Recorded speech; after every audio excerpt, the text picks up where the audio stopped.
Spain didn't fall to Islam because of some grand plan. It fell because a king named Roderick seized the Visigothic throne in a palace coup, splitting the nobility into two furious camps. One of the men he humiliated was a governor named Julian, and Julian's revenge was to invite the enemy in.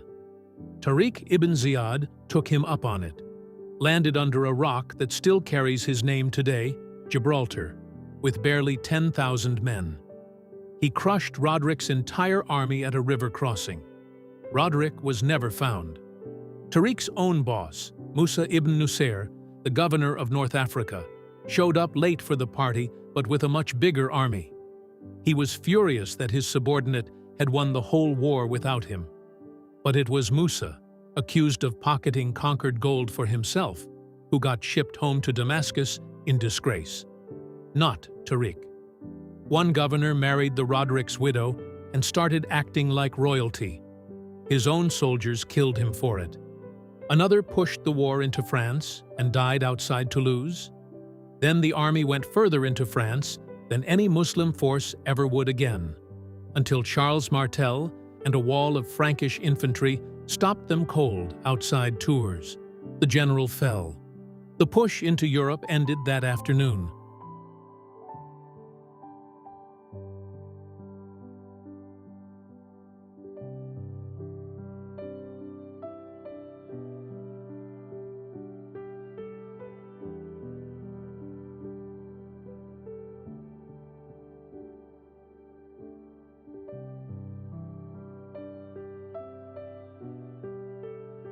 Decades later, one surviving prince of the old dynasty, the only one who got out of a massacre alive, reached Spain after years on the run.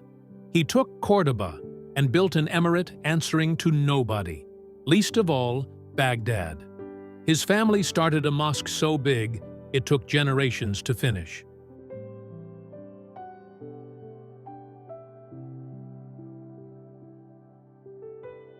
One heir crushed a revolt in his own capital so hard he wiped a neighborhood off the map.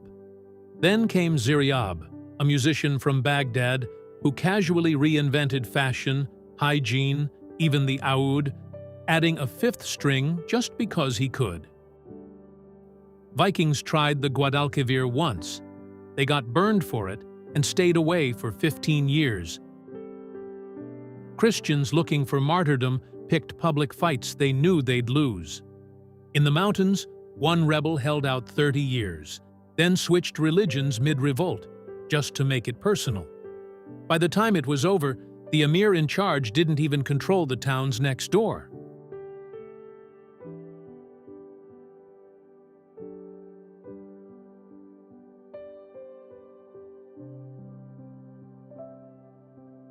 Then Abd al-Rahman III decided he was done answering to anyone, Baghdad included, and simply declared himself caliph. He built a palace city so lavish that legend still insists the bricks were silver. He lost exactly one real battle in his life. Under him, Córdoba became the biggest city in Western Europe.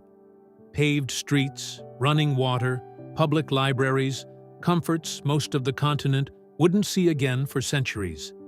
His son kept building and adding 400,000 books to the library.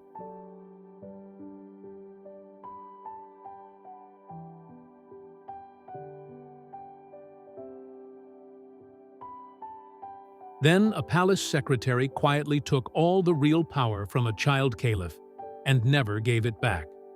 He fought over 50 campaigns and never lost. In his most notorious raid, he sacked a Christian holy city and made the prisoners carry the cathedral's own bells home on their backs. When Al-Mansur finally died, undefeated, the system he'd propped up outlived him by exactly 10 years, then collapsed.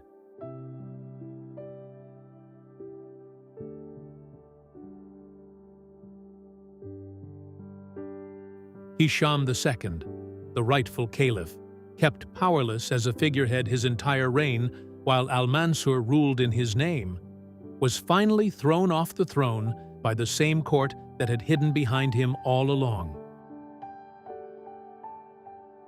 Berber mercenaries turned on the capital itself and burned the palace city to rubble. The caliphate was dissolved, and Spain splintered into more than 30 rival little kingdoms overnight.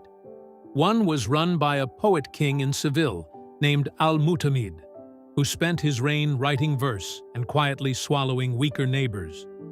The first great capital, Toledo, fell without a fight. Al-Mutamid started paying tribute to the very Christian king who'd later exile him. The price of staying alive, he called it. He wasn't wrong. He just wasn't right for long. Out of options, Al-Mutamid called for help from across the strait, saying he'd rather herd camels in Africa than live as somebody's pig-farming vassal in Spain. Help came. The newcomers crushed a Christian army in one brutal battle, then turned around and dethroned the very kings who'd invited them.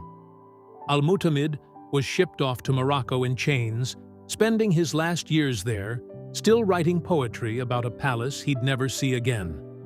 In the confusion, a Christian mercenary named El-Cid, who'd fought for Muslim rulers about as often as against them, simply took Valencia for himself and ruled it as his own kingdom. By 1110, the Almoravids had done what decades of Taifa kings never managed. They'd pulled nearly all of Al-Andalus back under one roof, just not a roof anyone in Spain had chosen for themselves. A new reformer showed up, declared the current rulers false Muslims, and built an army to prove it. His student finished the job. A stricter, harder empire rose out of Marrakesh. And yet inside it, a Córdoba philosopher quietly wrote commentary on Aristotle, work that would shape universities across Europe centuries later. His friend wrote a novel about a boy raised alone on an island, reasoning his way to God with no teacher at all. The empire's toughest ruler, Yaqub al-Mansur, crushed a Christian army at Alarcos, the last real Muslim win Spain would ever see, and raised a tower in Seville that would outlast his empire.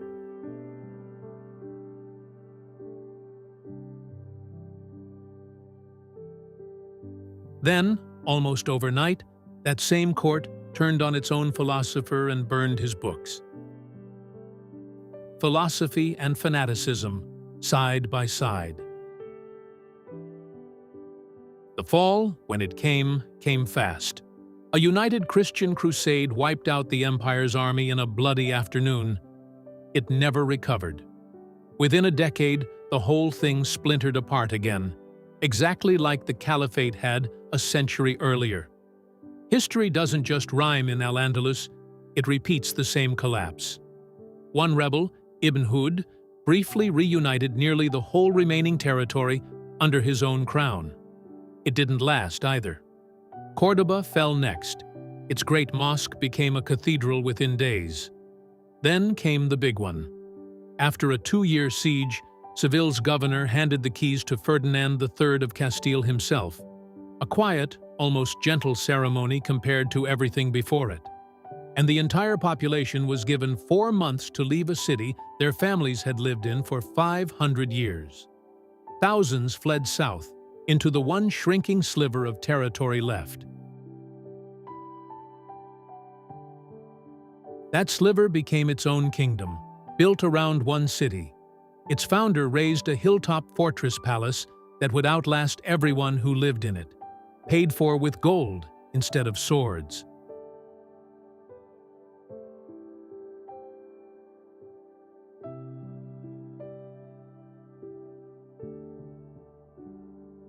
Sultan Yusuf I was murdered by a madman during Friday prayers, inside his own mosque. His son added a courtyard of 12 stone lions, apparently what you build when you'd rather not think about your kingdom shrinking. A later ruler got overthrown and reinstated 4 times in one reign, right up until it stopped mattering who was in charge. Eventually, one ruler refused to pay tribute at all. His mints, he reportedly bragged, now struck only spearheads. Bold move. Terrible timing. His own son, Boabdil, rebelled against him mid-war, splitting the kingdom's defense right down the middle. He was captured in battle soon after, released only once he swore loyalty to the very crown he'd been fighting. Ferdinand of Aragon and Isabella of Castile, married into one alliance over a decade earlier, finally threw their combined kingdom's full military weight against Granada. City after city fell. Ronda held out 2 weeks. Malaga held out too long and paid for it. Boabdil watched them build an entirely new town, Santa Fe, from scratch, right outside his walls, just so they could comfortably outlast Granada's final siege. After 8 months, it was over. The young sultan handed over the keys to the Alhambra and rode into exile. Legend says he wept, looking back one last time.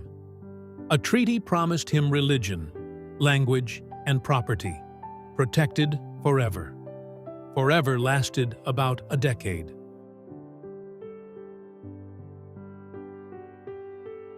The first archbishop tried gentle, gradual conversion. His successor didn't bother with gentle. Centuries of Arabic manuscripts went up in one bonfire. Barely 7 years after that treaty promised forever, forced baptisms sparked a revolt. Spain's answer was an ultimatum: convert or leave the country. So much for forever.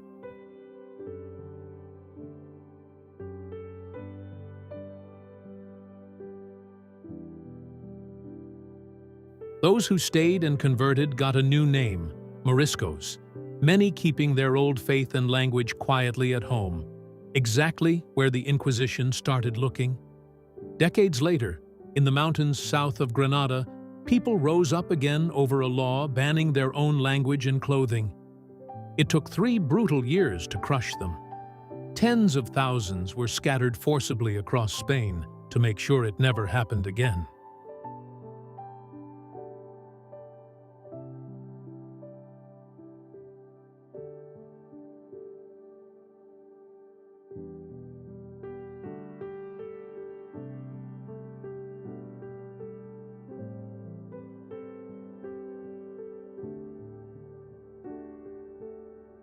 Finally, Philip III signed one last decree.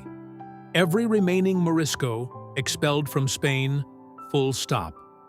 In some regions, families got exactly 3 days to sell everything and reach a port. Parents choosing exile over conversion were forced to leave children under 4 behind. One region lost nearly a third of its population within months, its farmland wrecked for a generation.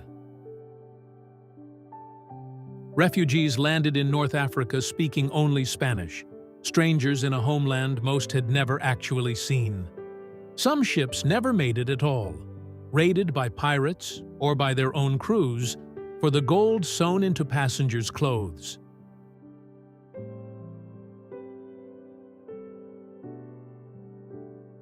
By the time it was over, officials counted roughly 300,000 people driven out in 5 years.